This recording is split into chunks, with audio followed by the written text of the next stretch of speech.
আজ আমরা হচ্ছে পরিসংখ্যানের মধ্যক এবং প্রচুরক এই দুইটা বিষয় নিয়ে হচ্ছে আলোচনা করব।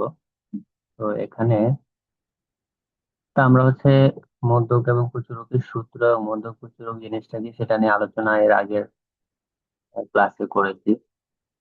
তো মধ্যক নির্ণয়ের ক্ষেত্রে এবং প্রচুরক নির্ণয়ের ক্ষেত্রে বা গড় নির্ণয়ের ক্ষেত্রে আমাদের আগে দেখতে হয় যে আমাদের যে ডাটা মানে উপাত্ত গুলা দেওয়া আছে সেগুলা কি সারণী আকারে দেওয়া আছে নাকি সরাসরি দেওয়া আছে। সরাসরি ডাটা দেওয়া থাকলে সেগুলা থেকে আমাদের নর্মালি এমসিকিউ তে বা ক তে প্রশ্ন হয় যে মধ্যক কত, প্রচুরক কত বা গড় কত। বাট সারণী থেকে আমাদের যদি কখনো মধ্যক, প্রচুরক, গড় নির্ণয় করতে বলে তাহলে অবশ্যই ক্ষয়ে বা গতে আসবে। তো আমাদের এখানে মধ্যক বের করতে বলছে। তো মধ্যক বের করার জন্য আমাদের আহ যদি সরাসরি ডাটা দেওয়া থাকে তো সেই ক্ষেত্রে এরকম যে সাপোজ আমাদের এখানে two, two, four, one, zero, -2, -3, 10। আমাকে জাস্ট বললো যে এই উপাত্তগুলো থেকে কিছু হচ্ছে মধ্যক নির্ণয় করে। তা আমরা যেহেতু এগুলো হচ্ছে সরাসরি অবিন্যস্ত উপাত্ত, তো এগুলোকে আমরা যখন মধ্যক নির্ণয় করবো সর্বপ্রথম হচ্ছে ছোট থেকে বড় দিকে সাজিয়ে লিখবো।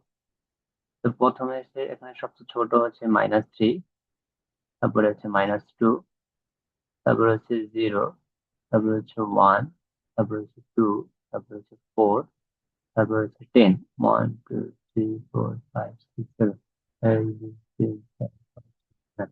এবার আমরা কি করবো, এখানে আমাদের গণসংখ্যা কত, যে এন। এন হচ্ছে মোট গণসংখ্যা, 1 2 3 7টা। মোট গণসংখ্যা হচ্ছে 7, যা হচ্ছে কি বিজোড়।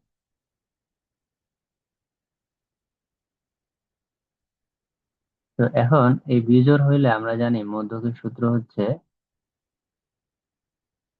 মধ্যক হচ্ছে n+1/2 তম পদ। আচ্ছা, তো এখন হচ্ছে আমরা n এর মান 7, +1, নিচে 2, এই তমপদ কথাটা অবশ্যই লিখতে হবে। এখানে হবে 4তম পদ। এখন আমরা অনেকে যেটা ভুল করি যে এই 4তম পদ পর্যন্ত লিখে অ্যান্সার চলে আসে, অ্যান্সার করে আসে। কিন্তু এখানে তো 4তম পদের মানটা হচ্ছে মধ্যক, তা আমরা গুনি 1 2 3 4। এখানে আমাদের আসলে মধ্যকটা হচ্ছে 1। এখন এটা যদি আমাদের এমসিকিউ তে আসে, মানে এটা হচ্ছে ক এ করার নিয়ম, কিন্তু এমসিকিউ তে যদি এরকম আসে, সরাসরি আমরা যেটা করবো সাজিয়ে লেখার পরে আমরা জাস্ট হচ্ছে এই পাশ থেকে সমসংখ্যক এবং এই পাশ থেকে সমসংখ্যক বাদ দিয়ে দিব। বাদ দেওয়ার পর যেটা মাঝখানে থাকবে সেটাই মধ্য। এখন আমি যদি আরেকটা ম্যাথ করি, তারপর হচ্ছে এখানে করি,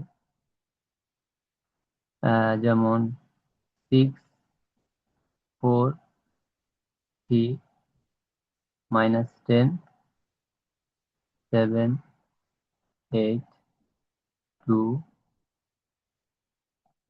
5, 1 2 3 4 5 6 7 8, এইগুলা থেকে আমি মধ্যক বের করতে দিই।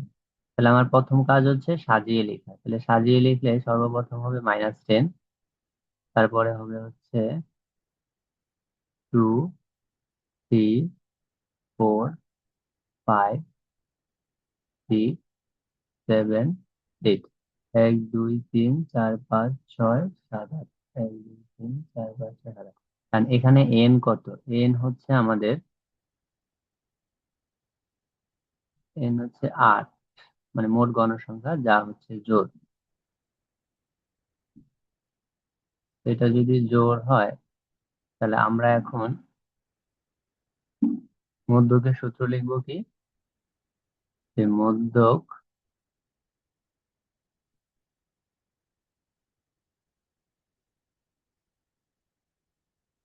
হচ্ছে n/2 তম পদ যোগ n/2 +1 তম পদ ভাগ হচ্ছে 2। তো এখানে আমাদের n এর মান 8 বসাবো, 8/2 তম পদ এখানে 8/2 প্লাস 1তম পদ, নিচে হচ্ছে 2। তো এখান থেকে আমরা যদি হিসাব করি, আমি এখানে হিসাবটা করতেছি। তো প্রথম হবে 4তম পদ, তারপরটা হবে 4+1 মানে 5তম পদ, নিচে হবে হচ্ছে কত, 2। তো এখানেও আমরা অনেকে ভুল করি যে 4তম, 5তম, 9তম পদ ভাগ 2 এরকম হবে না। এটা এবার মান বসাইতে হবে। 4তম পদের মান কত, 1 2 3 4 4। 4তম পদের মান 4, তারপর হচ্ছে 5, 5তম পদের মানও 5। 1 2 3, 4তম পদের মান 4, 1 2 3 4 5, 5তম পদের মান 5। অলৌকিক ভাবে হয়ে গেল, দুইটা সেম সেম হয়ে গেল। আচ্ছা যাক, তাহলে এখানে হচ্ছে 4 আর 5 হচ্ছে 9, 9/2 সমান হচ্ছে 4.5। এটা হচ্ছে আমাদের মধ্য। তো এইটা যদি আমাদের কখনো এমসিকিউ থাকে, তখন কি আমরা এত বড় সূত্র লিখে সময় নষ্ট করব না? প্রয়োজন নাই। এমসিকিউ তে যদি আসে, তাহলে আমরা যেটা করবো, এরকম সাজানোর পরে যেহেতু এখানে 8টা করে আছে, তাহলে উভয় পাশ থেকে সমসংখ্যক 3টা করে বাদ দিয়ে দিব। এই যে এই পাশ থেকে 3টা বাদ, এই পাশ থেকে 3টা বাদ দেওয়ার পর মাঝখানে যে যা থাকবে তাদেরকে 2 দ্বারা যোগ করে 2 দ্বারা ভাগ করে দিবে। 4 আর 5 যোগ করে 2 দ্বারা ভাগ করে 4.5 পাওয়া যাবে। তো এটা হচ্ছে আমাদের যদি কখনো সরাসরি ডাটা দেওয়া থাকে সেটার মধ্যক নির্ণয়ের প্রসেস। এখন আমাদের যদি কখনো সারণী আকারে দেওয়া থাকে, সারণী আকারে দেওয়া থাকলে আমরা মধ্যক কিভাবে করব? সাপোজ হচ্ছে উম, আমরা একটা ম্যাথ নেই।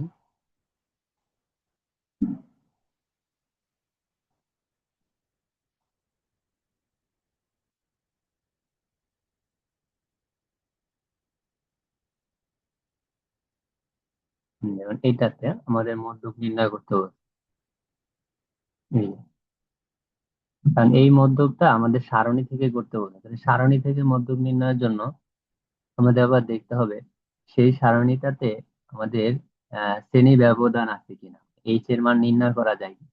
তাহলে এখানে আমাদের এইচ এর মান নির্ণয় করা যাবে। তাহলে এইচ এর মান নির্ণয় করা গেলে এই মধ্যকটা হচ্ছে এল এর সূত্র দিয়ে, মানে L+N/2 minus F C into H/Fm এর সূত্র দিয়ে। তো আমাদের প্রথমে আমরা আমাদের নিয়মটা আগে বের করে নিয়েছি যে আসলে আমাদের অঙ্কটা কোন নিয়মে। আচ্ছা, তো এখন আমরা হচ্ছে এটার জন্য কি করব, যে মধ্যক নির্ণয়ের জন্য আমরা বলছি সারণী থেকে মধ্যক নির্ণয়ের জন্য ক্রমযোজিত গণসংখ্যা সারণীটা লাগে। তাহলে আমাদের ঘর লাগতেছে শ্রেণী ব্যক্তি গণসংখ্যা, আর লাগতেছে ক্রমযোজিত গণসংখ্যা। তাহলে 3টা ঘর লাগতেছে। তো এই যে দেখো আমাদের হচ্ছে 3টা ঘর, এই যে এখানে আমাদের করা আছে। করার পরে এখন এখান থেকে গণসংখ্যা যেভাবে দেওয়া আছে সেভাবে ক্রমযোজিত গণসংখ্যা আমরা জানি কিভাবে বের করতে হয়, বের করছি। যে এতটুকু আমাদের নর্মাল কাজ। এরপরে আমি আলোচনা করি।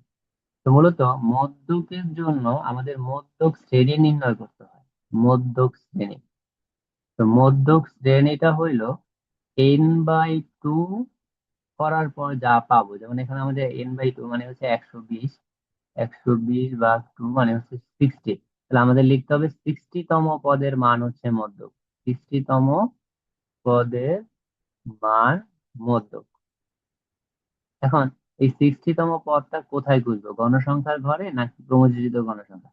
তো দেখো গণসংখ্যার ঘরে কোথাও কিন্তু 60 নাই, আর এই ঝামেলাটা এড়ানোর জন্য আমাদের হচ্ছে ক্রমযোজিত গণসংখ্যার ঘরটা বের করা হয়। এবার 60তম পদ, তো এখানে যে প্রথমে গণসংখ্যা 8, এটার মানে হচ্ছে 1 থেকে 8 পর্যন্ত এখানে আছে। এখানে গণসংখ্যা 20, তার মানে এখানে হচ্ছে 9 থেকে 20 পর্যন্ত আছে। আর এখানে 40, তার মানে হচ্ছে 21 থেকে 40। তাহলে আমাদের যেহেতু 60, তাহলে 60টা আসলে এই 40 থেকে এই যে 65 যেখানে লেখা, এখানে হচ্ছে শুরু হয়েছে 41 থেকে 65, তার মানে এই ঘরে, এই যে এই ঘরটাতে। তাহলে আমরা লিখবো মধ্যক হচ্ছে 61 থেকে 70 শ্রেণীতে অবস্থিত।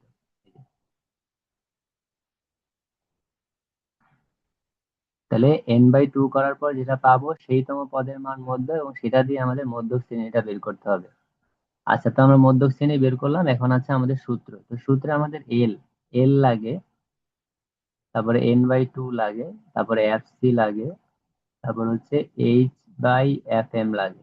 এখন কোনটা কি সেটা জানলে আমরা অঙ্ক করতে পারবো। এল হচ্ছে আমাদের যে মধ্যক শ্রেণী, সেটা নিম্ন সীমা। তো নিম্ন সীমা আমাদের কত, 61। তাহলে এখানে 61 বসাবো। n/2 তো আমরা করছি, n/2 করলে আমরা 60 পাইছি। এফসি, এফসি হচ্ছে মধ্যক যে শ্রেণীতে অবস্থিত তার আগের শ্রেণীর ক্রমযোজিত গণসংখ্যা। তাহলে মধ্যক অবস্থিত এই শ্রেণীতে,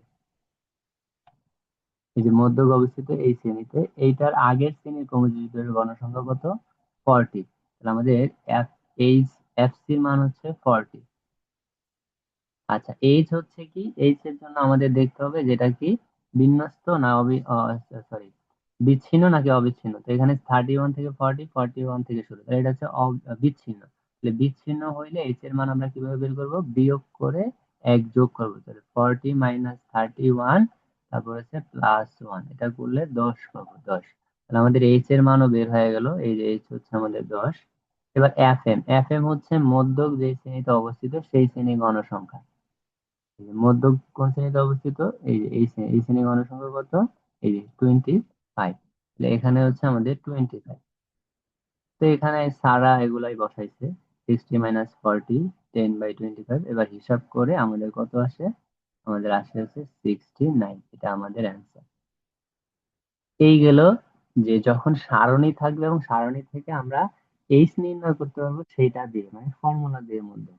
কিন্তু আমাদের আরেকটা ক্যাটাগরি মধ্যক বের করতে বলে, সেটা হচ্ছে কিরকম আমি দেখাই। সাপোজ হচ্ছে আমি একেবারে সারণী এঁকেই দেখি।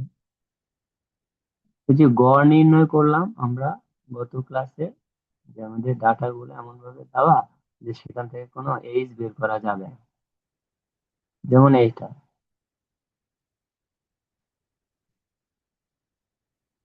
আমরা এখানে 3টা ঘর দিই। তো এখানে ধরো আমাদের আয় দেওয়া আছে, কোন শ্রমিকের আয়, শ্রমিকদের সংখ্যা, তার মানে এটা হচ্ছে আমাদের গণসংখ্যা। আমি এখানে লিখলাম জাস্ট FI, গণসংখ্যা। তো আয় হচ্ছে যেমন 70, তারপরে 80, তারপর হচ্ছে 90, 100, 110, 120, 70, 80, 90, 100, 110, 120 টাকা। তো এই 70 টাকা আয় করতে পারে এরকম, যেমন শ্রমিক আছে 4 জন, এখানে আছে 5 জন, এখানে আছে হচ্ছে 3 জন, এখানে আছে 2 জন, এখানে আছে 2 জন, এখানে আছে সাপোজ 6 জন। তাহলে এখানে এই যখন এই যে এইটা দেওয়া আছে না, এখান থেকে তো আমরা শ্রেণী ব্যক্তি বের করতে পারবো না, এইচ বের করতে পারবো না, তখন এইটার আমরা মধ্য কিভাবে বের করবো? তো এইটা আসলে অনেকটা যে জোর বিজোরের সূত্র দিয়ে করতে হবে। তো এখানে আমাদের যেহেতু বলেই দিচ্ছি সারণী আকার থাকা মানে আমাদের একটা ঘর বেশি বের করতে হবে, ক্রমযোজিত গণসংখ্যা, গণসংখ্যা, এইটার ঘরটা আমাদের লাগবেই। তাহলে এখানে আমাদের 4 হবে, এখানে হবে 9, এখানে হবে 12, এখানে হবে 14, এখানে হবে 16, আর এখানে হবে কত? 22। তাহলে আমাদের মোট গণসংখ্যা হচ্ছে 22। 4, 5, 9, 9 আর 3, 12, 12 আর 2, 14, 14 আর 2, 16, 16 আর 6, 22। আচ্ছা, তাহলে এখন আমরা যেটাতে যাব সেটা হচ্ছে আমাদের n/2 করব। তাহলে সুতরাং n/2 সমান সমান হচ্ছে 22/2 সমান সমান হচ্ছে এটা কি, সরি সরি, এইটুকু আমাদের লাগবে না। এখানে আমাদের যেহেতু শ্রেণীবৃত্তি নাই, তাহলে আমরা এখানে জাস্ট কি করব? এন এর যে মানটা বের করব সেটা জোড় নাকি বিজোড় সেটা বলে হচ্ছে মধ্যক নির্ণয় করে ফেলবো। এন হচ্ছে 22, এটা হচ্ছে জোড়। তাহলে আমরা জোড় হইলে মধ্যকের সূত্র কি জানি? যখন শ্রেণী অবিন্যস্ত থাকতো তাহলে মধ্যক সূত্র n/2 তম পদ, n/2 +1 তম পদ, আর নিচে হচ্ছে আমাদের 2। তো এটা যদি করি তাহলে এখানে n এর মান 22 যদি বসাই, তাহলে 22/2 তম পদ, 22/2 +1 তম পদ, নিচে হচ্ছে আমাদের 2। তো এখান থেকে আসবে 11 তম পদ, আর এখানে হবে 12 তম পদ, নিচে আছে 2। এখানে 11 তম পদের মান আর 12 তম পদের মান আমরা এখানে বসাবো।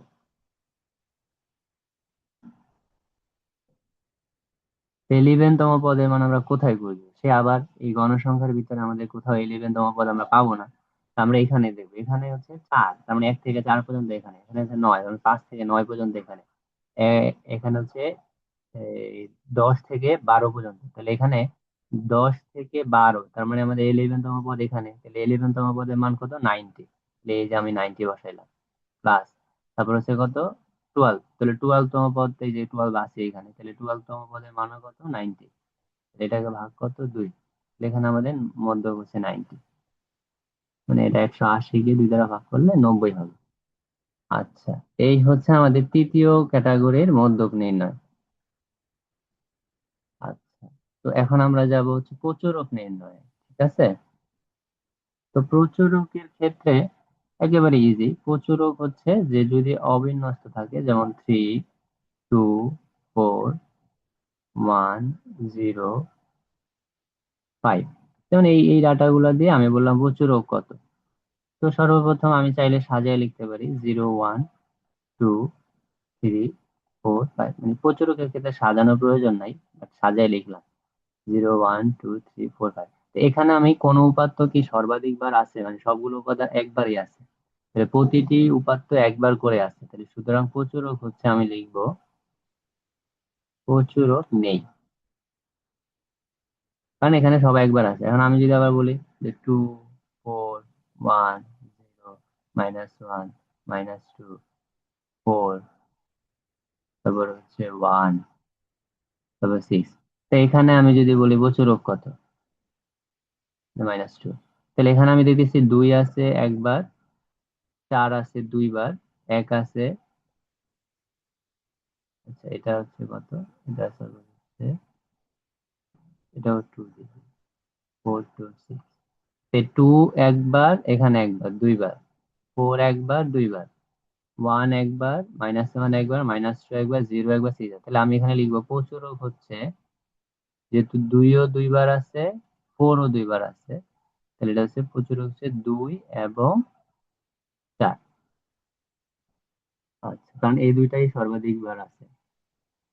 আচ্ছা, যদি এবার হচ্ছে আমাদের সারণী থাকে, তাহলে সারণী থেকে আমাদের প্রচুরক নির্ণয় করব কিভাবে সেটা দেখি।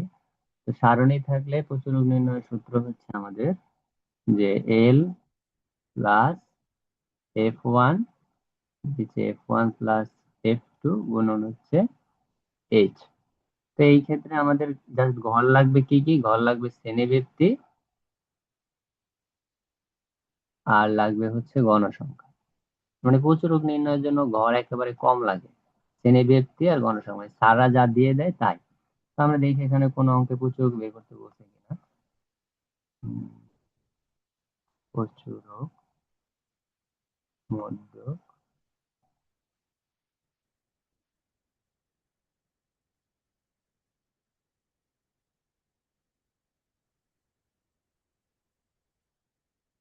এই অঙ্কটাতে আমাদের প্রচুরক নির্ণয় করতে হবে। এই যে প্রচুরক, তো প্রচুরক নির্ণয়ের জন্য ওনারা শ্রেণীবৃত্তির পাঁচ ধরে আমাদের এই প্রথমে সারণীটা বের করতে বলছে, তো সারণীটা বের করলাম। এখন আমাদের এখান থেকে যেটা জানতে হবে যে প্রচুরক শ্রেণী কিভাবে নির্ণয় হবে। এটা সবচেয়ে সহজ, যেখানে সবচেয়ে বেশি গণসংখ্যা থাকে, সেখানে মানে যে শ্রেণীতে গণসংখ্যা সবচেয়ে বেশি, সেটাই হচ্ছে প্রচুরক শ্রেণী।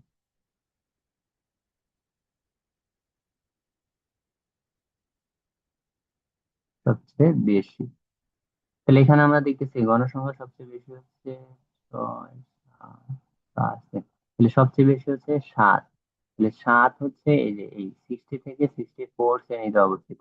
তা আমরা দেখতেছি যে সর্বাধিক গণসংখ্যা 7 আছে 60 থেকে 64 শ্রেণীতে, সুতরাং প্রচুরক শ্রেণী কত? 60 থেকে 64। এবার আমরা আমাদের সূত্রে যাবো, তো সূত্রে আমাদের এল আছে, এল বলতে আমাদের কি? এই প্রচুরক শ্রেণী নিম্ন সীমা মানে 60 দিলাম। তারপর হচ্ছে F1, এই F1 তাহলে কি? F1 হচ্ছে প্রচুরক শ্রেণী এবং তার আগের শ্রেণীর গণসংখ্যার পার্থক্য। তাহলে প্রচুরক শ্রেণীতে আছে 7, আর আগে আছে 5, 7 আর 5-এর বিয়োগফল কত? এই যে 7 - 5, এটা হচ্ছে আমাদের F1 এর মান। তাহলে কত? 2, তাহলে এখানে হবে 2। নিচেও F1 আছে, তাহলে এখানেও 2 প্লাস এবার F2, F2 হচ্ছে কি? F2 হচ্ছে প্রচুরক শ্রেণী এবং তার পরের শ্রেণীর গণসংখ্যার পার্থক্য। তো প্রচুরক শ্রেণী আছে 7, আর পরের শ্রেণী আছে 6, তাহলে এটা কত হবে? 1। এই হচ্ছে 1।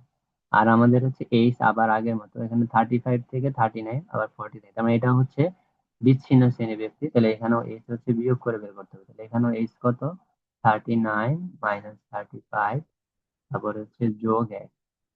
এটা করলে আমরা পাবো, এখানে পাবো 4 5, তাহলে এখানে 5 বসাবো। তো এটা হিসাব করলে আমরা পাবো হচ্ছে 63.33। তো প্রচুরকের ক্ষেত্রে একটা প্রবলেম হইতে পারে, যেমন আহ, কখনো সাপোজ হচ্ছে ফ্রেশ পেয়ে যাবে, যেমন এখানে, যেমন এটা একটা সারণী,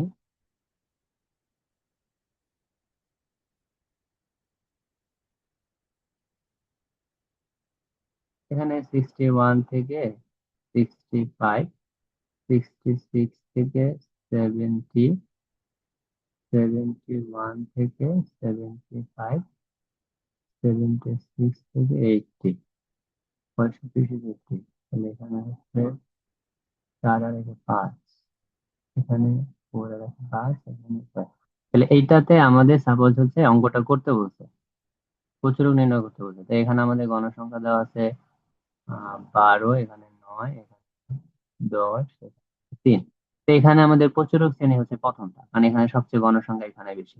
তাহলে প্রচুরক শ্রেণী যেহেতু প্রথমটা, তাহলে আমাদের এল এর মান হবে কত, এল হবে এই প্রচুরক শ্রেণীর নিম্ন সীমা। তাহলে প্রচুরক শ্রেণীর নিম্ন সীমা কত, এটা হচ্ছে আমাদের প্রচুরক শ্রেণী, এটা হচ্ছে 61।